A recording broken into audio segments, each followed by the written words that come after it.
പ്രണയം എനിക്കൊരു പ്രതികാരമാണ്. അത് കാരണം ഉണ്ടായിരുന്നു. നിന്നെ എനിക്കിഷ്ടമാണ് എന്ന് എഴുതി ഇവളുടെ നോട്ട് പുസ്തകത്തിൽ വെച്ചു കൊടുത്തു. സ്കൂൾ കാലഘട്ടത്തിലാണ്? സ്കൂൾ കാലഘട്ടത്തിൽ ഒരു 8ലോ 9ലോ പഠിക്കുകയാണ്. ഇവള് നേരെ പോയി ഹെഡ് മാഷ് എടുത്തുകൊണ്ട് കൊടുത്തു. അവളെ അച്ഛൻ ഹെഡ് മാഷ്. ഇത് കളയുക അല്ലെ കീറുക അല്ലെ നിന്നെ എനിക്ക് ഇഷ്ടമല്ലടോ അല്ലെ തീർന്നു. എന്ത് തീർന്നു? എൻ്റെ ആദ്യത്തെ പ്രണയമാണ് അവള് പൊട്ടിച്ചത്. മാഷ് കൊടുത്തത് നീ പ്രേമിക്കാനൊക്കെ തുടങ്ങിയില്ല എന്ന് വെച്ചാൽ ഒറ്റയടി എൻ്റെ കരണത്ത്.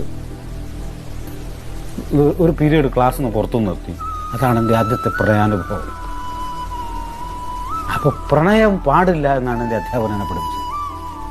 അപ്പം ഉള്ളിലടക്കി പിടിച്ച പ്രണയമേ എനിക്കുണ്ടാവും. ആരും കൊതിക്കുന്നൊരാൾ വന്നു ചേരുമെന്ന് ആരോ സ്വകാര്യം പറഞ്ഞതാവാം എന്നൊക്കെ പറഞ്ഞിട്ട് ഒരു ഉറപ്പില്ലാണ്ട് എഴുതിയാണ് ഞാൻ. ഇപ്പോഴും ഒരു ഹെഡ് മാസ്റ്റർ ചൂരിലായിട്ട് എവിടെയോ നിൽക്കുന്നുണ്ട്. ഒരു ഭയമുണ്ട് പ്രണയിക്കുമ്പോൾ. റൊമാൻറ്റിക്കാണ്. റൊമാൻറ്റിക് അല്ലെങ്കിൽ നമുക്ക് ഭ്രാന്തായി പോകും. ഒരു പൂവിനെ കണ്ടാലും ഒരു പെൺകുട്ടിയെ കണ്ടാലും ഒരു നിലാവിനെ കണ്ടാൽ നോക്കിയിരിക്കുന്നതാണ് ഞാൻ രാത്രി. അതെൻ്റെ പാട്ടിൽ മിക്കവാറും നിലാവും പ്രാവും ഒക്കെ വരുന്നത്.